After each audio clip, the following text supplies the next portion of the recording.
আগে আমরা দুটো ভিডিও ক্লিপ শুনে আসব।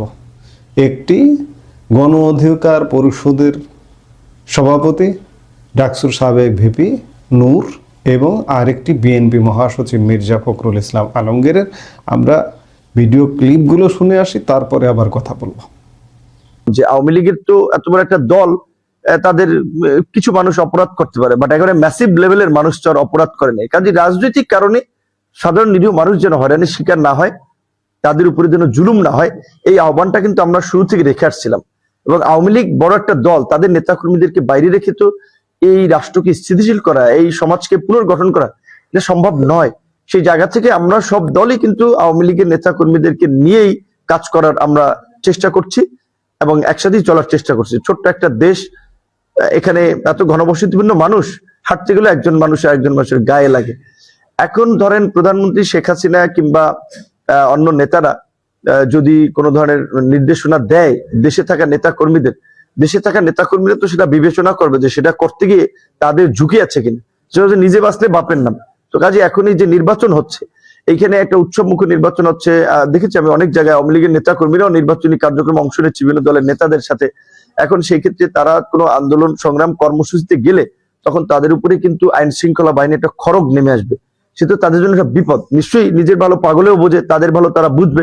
এবং আমাদের আহ্বান থাকবে যে আজকের এই পরিস্থিতিতে আমরা অন্য কোনো চিন্তা ভাবনা না করে বরঞ্চ যারা নির্বাচনী ফিল্ডে আছে, সেটা পটুয়াখালী চিনে আমি কিংবা অন্যান্য জায়গায় অন্যান্য প্রার্থীরা, তাদের সাথে বরঞ্চ আওয়ামী লীগের নেতাকর্মীরা থাকলেই তারা সবচেয়ে নিরাপদ এবং সেফ। আমাদের হাসিনা আপত্তি গেছেন ভারতে গেছেন, ভালো করছেন যে এইখানকার যারা আপনার সমর্থক তাদেরকে বিপদে পড়ে গেছেন কেন? আমরা তাদেরকে জানাতে কোনো বিপদে পড়বেন না, আমরা আছি আপনাদের। দর্শক, এগুলো হচ্ছে ভোটের মাঠের দৃশ্য। এই যে ভোটটা হচ্ছে, এই ভোটটাতে আওয়ামী লীগের ভোট প্রাপ্তির জন্য আওয়ামী লীগের প্রতি তাদের সুর নরম ভোটের রাজনীতিতে। এই যে দুজনের কথা শুনলেন, সেই দুইজনই কিন্তু ভয়ঙ্করভাবে মাইনকার চিপায়, একটা গ্রাম দেশের একটা ভাষায় বলা হয় যে মাইনকার চিপায় পড়ে গেছে। গণ অধিকার পরিষদের নূরও নির্বাচিত হয়ে আসতে পারবে কিনা সন্দেহ আছে, কারণ সেখানে বিএনপির একজন কেন্দ্রীয় কমিটির সদস্য তার প্রতিদ্বন্দ্বী স্বতন্ত্র প্রার্থী হিসেবে নূর পেয়েছে বিএনপি জোটের মনোনয়ন আছে পটুয়াখালী 3 আসনে। আরেকদিকে ঠাকুরগাঁয় যদি যান, ঠাকুরগাঁ 1 আসন সদর আসনে মির্জা ফখরুল ইসলাম আলমগীরও কিন্তু ভয়ঙ্কর বিপদের মধ্যে আছেন। মির্জা ফখরুল ইসলাম আলমগীরের প্রতিদ্বন্দ্বী প্রার্থী তিনি ছাত্র শিবির, ইসলামী ছাত্র শিবির, জামাতে ইসলামের ছাত্র সংগঠন ইসলামী ছাত্র শিবিরের কেন্দ্রীয় কমিটির সভাপতি, সাবেক সভাপতি ছিলেন এবং এই মুহূর্তে জামাতের মজলিসে শুরার সদস্য মির্জা ফখরুল ইসলাম আলমগীরের প্রতিদ্বন্দ্বী, শক্ত প্রতিদ্বন্দ্বী। শুধু প্রতিদ্বন্দ্বী বললে ভুল হবে, এই দুটো আসন নিয়ে আমি একদম প্রেডিকশন করেই বলছি যে নূর সংসদ সদস্য নির্বাচিত হয়ে আসতে পারবেন না। কারণ বিএনপির কেন্দ্রীয় কমিটির সদস্য, তার সাথে হাড্ডাহাড্ডি লড়াই হবে, মাঝখান থেকে সেখানে জামাত চলে আসতে পারে।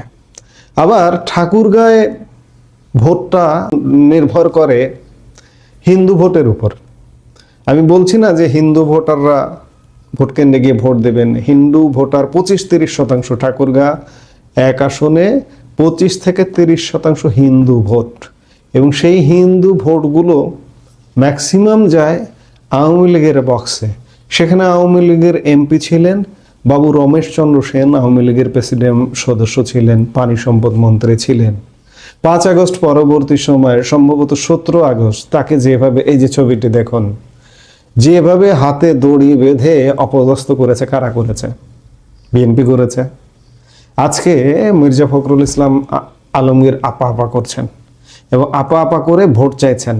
মির্জা ফখরুল ইসলাম আলমগীর আওয়ামী লীগের ভোটটা পেতে মরিয়া, আওয়ামী লীগের ভোটটা তিনি পেয়ে নির্বাচিত হয়ে আসতে চাইছেন, কিন্তু সেখানে আওয়ামী লীগের বাইরে আওয়ামী লীগের লোকজন ভোট দিতে যাবে না। বিএনপির আসলে সেই অর্থে সেখানে ভোট নেই, যার কারণে মির্জা ফখরুল ইসলাম আলমগীর সমগ্র জীবনে, সারা জীবনে মাত্র একবার 2001 সালের নির্বাচনে নির্বাচিত হয়ে এসছেন, একবারই শেষ, আর তিনি নির্বাচিত হতে পারেননি। এবং এবার ভোটের মাঠে তিনি বলছেন যে তার জীবনের শেষ নির্বাচন, কিন্তু শেষ নির্বাচনেও শেষ রক্ষাটি হবে না। রমেশচন্দ্র সেনকে অত্যাচার করেছেন। রমেশচন্দ্র সেন একজন প্রবীণ মানুষ, তার বয়স সম্ভবত এখন 85 বছর বয়স।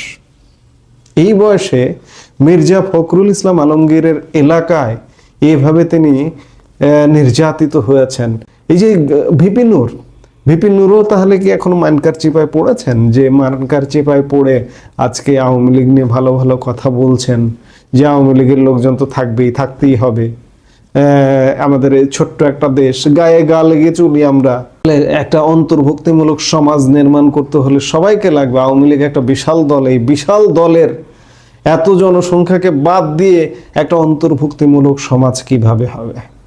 আমি বলতে চাই যে মির্জা ফখরুল ইসলাম আলমগীর কিংবা গণ অধিকার পরিষদের নূর কিংবা জামাত, যেই হন না কেন আপনারা যে পথে হাঁটছেন, আপনারা ভোটও পাবেন না, আপনারা পরাজিত হবেন এবং আপনারা অন্তর্ভুক্তিমূলক সমাজ নির্মাণ করতে পারবেন না। আজকে ভোটের মাঠে নেমেছেন, ভোটের কয়েকদিন আছে, আপনাদের বক্সে যাতে আওয়ামী লীগের ভোটগুলো ঢোকে এই জন্য সাময়িক একটা ভেষ ধরেছেন, কিন্তু বাস্তবতা গত 1.5 বছর যাবৎ আওয়ামী লীগের উপর যে অত্যাচার নির্যাতন আপনাদের কারণে নেমে এসেছে সেটি সীমাহীন। আওয়ামী লীগকে ভোটের কারণে আপনারা ফিরিয়ে আনছেন, কিন্তু সত্যিকার অর্থে আওয়ামী লীগ ফিরে আসবে মাত্র কয়েক মাসের ব্যবধান। এই মুহূর্তে আপনারা হয়তো অনেকে বলছেন যে আওয়ামী লীগের সাংগঠনিক শক্তি নেই, আওয়ামী লীগের নেতৃত্ব নেই, এগুলো দরকার নেই। বাংলাদেশ ষড়ঋতুর দেশ। 5 আগস্ট আগেও বিএনপির কি অবস্থা ছিল, কি ভঙ্গুর অবস্থা ছিল, নেতৃত্ব ছিল? গত 19-20 বছর যাবৎ 2006 সালে ক্ষমতাচ্যুত হবার পর বিএনপির রাজনীতি কোথায় ছিল? নেতৃত্ব ছিল? কাজেই আজকে আওয়ামী লীগের মধ্যে অনেক হতাশা কাজ করছে যে এই মুহূর্তে নেতৃত্ব দেখা যাচ্ছে কিচ্ছু লাগবে না। দেখুন না, এই যে নির্বাচনটা যদি হয়ে যায়, এখনো হবে কিনা সন্দেহ আছে, যদি হয়ে যায়, হয়ে গেলেও সেই সরকার কোনোভাবে টিকবে না। সেই সরকার টিকবার কোনো সূচক বলে না যে সরকারটি টিকে থাকতে পারবে। দেশ আরো, এই যে এখন অস্থিরতা আছে, বাংলাদেশের ইতিহাসে সবচেয়ে খারাপ শাসনের মধ্যে দেশ আছে। নির্বাচন পরবর্তী সময়ে খারাপটা আরো খারাপ হতেই থাকবে, কারণ খারাপ যদি একটা কিছু হতে থাকে সেটা অবনতি হতেই থাকে। উন্নতি হবার মতো মেডিসিন নেই বাংলাদেশের কাছে এই মুহূর্তে। যতক্ষণ না পর্যন্ত আপনি সব দলের অংশগ্রহণে নির্বাচন না করবেন ততক্ষণ পর্যন্ত উন্নতি হবে না। এই যে ভিপি নূর যে বললেন যে ছোট্ট একটা দেশ, এখানে সবাইকে নিয়ে আজকে তার কণ্ঠ থেকে বের হচ্ছে, কিন্তু আপনারা গত 1.5 বছরে যা করেছেন সেটি কিন্তু কল্পনাতীত। কাজেই নির্বাচন হতে পারে, নির্বাচন নাও হতে পারে, এখনো সংশয় আছে, সন্দেহ আছে, নানা রকম আন্তর্জাতিক সমীকরণ আছে। কারণ মার্কিন যুক্তরাষ্ট্র থেকে একটু নাড়াচড়া বোঝা যাচ্ছে। হঠাৎ করে আমি গতকালকের একটা ভিডিওতেও বলেছি, আবারও বলছি যে ভারত মার্কিন যুক্তরাষ্ট্র যদি সেটেল হয়ে যায় তাহলে বাংলাদেশের নির্বাচনের সমীকরণও কিন্তু পাল্টে যাবে, কিংবা নির্বাচন হয়ে গেল, কিচ্ছু যায় আসে না। আগামী মার্চ এপ্রিল থেকে আওয়ামী লীগ পূর্ণোদ্যমে ফেরবে। আমি এই মুহূর্তে নেতৃত্ব, সাংগঠনিক কর্মসূচি বা আওয়ামী লীগের কোনো কিছু স্বচ্ছ নয়।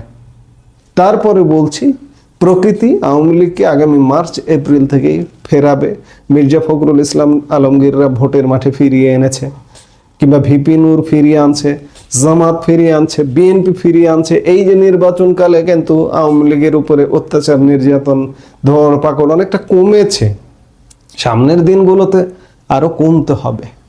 আবার অত্যাচার নির্যাতন কমেছে এটাও বলা যাবে না। আমার এই মুহূর্তে মনে পড়ছে বাগেরহাটের ছাত্রলীগ নেতা সাদ্দামের স্ত্রী, শিশু সন্তানের মৃত্যুর কথা।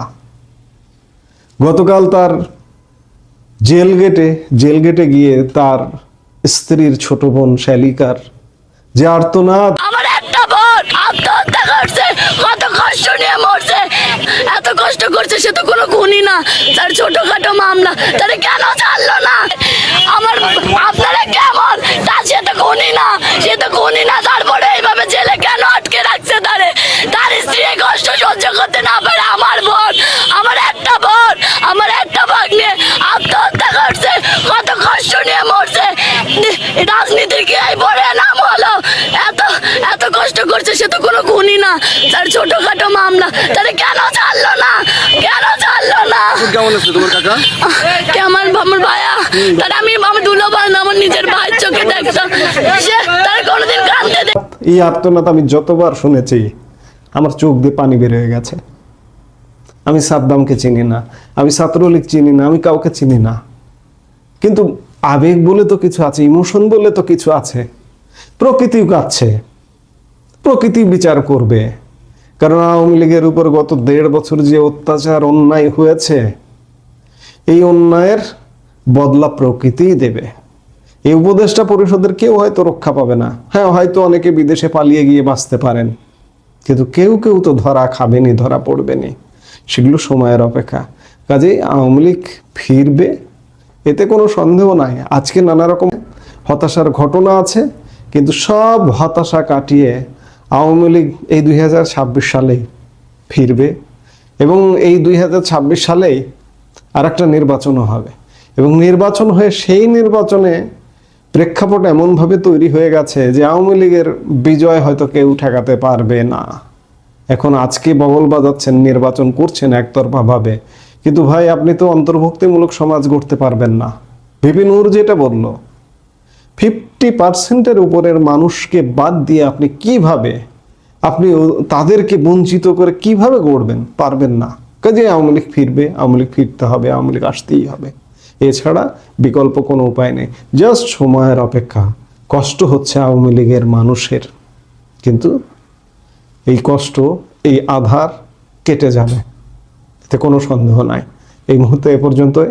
সবাই ভালো থাকুন, সুস্থ থাকুন।